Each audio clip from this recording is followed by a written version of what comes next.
Mga kaibigan, magandang araw po sa inyo.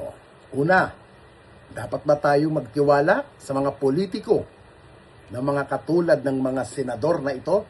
Kung titignan natin na sinasabi nila ay sila ay para sa bayan, para sa ating mga mamamayan at sila ay nagsisilbi, totoo kaya to? Isa-isahin po natin tignan ang kanilang mga kinakaharap na mga problema na darating bago tayo mapaniwala na sila ba talaga ay naglilingkod sa bansang ito or sila ba ay may pinoprotektahan para sila ay maligtas. Bawat halalan, ambok ang bibig ng mga politiko ay katagang paglilingkod sa bayan at katotohanan. Subalit sa likod ng mga mabulaklak na salita, ang tunay na kulay ng isang pinuno ay makikita hindi sa kanyang mga talumpati, kundi sa taong kanyang kinakasama at sa mga kasong nakabitin sa kanyang pangalan. Kung titignan ang kasalukuyang galaw sa Senado, partikular ang tinatawag na Cayetano Duterte Black at ang mga kaalyado nito, mahirap ipikit ang mata sa isang nakakabahalang takbo. Tila nagiging silungan ng mga may mabibigat na pananagutan sa batas ang alyansang nagtatanggol sa pamilyang Duterte.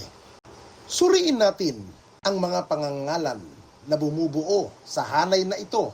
Una, sa listahan si Senador Jinggoy Estrada na muling nahaharap sa matinding krisis matapos makulong dahil sa kasong plunder kaugnay ng umano'y 573 milyong pisong kickback mula sa mga flood control project. Kasunod niya ang mga tapat na tasundalo ng nakaraan administrasyon na sina Senador Ronald Bato de la Rosa at Senador Bongo. Pareho silang nagiging nanginginig ngayon sa banta ng International Criminal Court ICC. Si de la Rosa na may warrant of arrest at si Go na itinuturi na co-perpetrator sa mga krimen laban sa sangkatauhan dahil sa madugong war on drugs. Hindi rin nakaligtas sa mga questionable at kahina-hinalang pondo ang iba pang kaalyado. Si Senador Rodante Marcoleta ay nahaharap sa posibleng kaso ng plunder at bribery kaugnay ng 75 milyong pesong donasyon sa kampanya, habang si Senator Joel Villanueva naman ay nadidikit sa kontrobersiya ng 150 milyong pesong kickback mula sa mga flood control project sa Bulacan. Maging ang magkapatid na senador Mark at si Camille Villar ay hindi ligtas dahil sa kinakaharap na SEC case ng kanilang korporasyon, ang Villar Land Holding Corporation.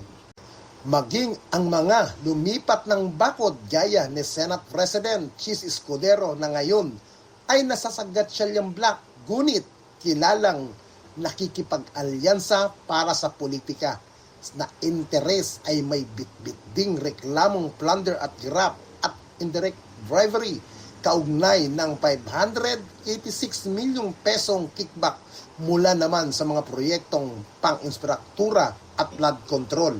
Kapansin-pansin na ang iisang sinulid na nagtatahi sa mga politikong ito ay ang kanilang solidong pagsuporta at protekta sa pamilya Duterte. Hindi na ito usapin ng magkakaibang pananaw sa batas.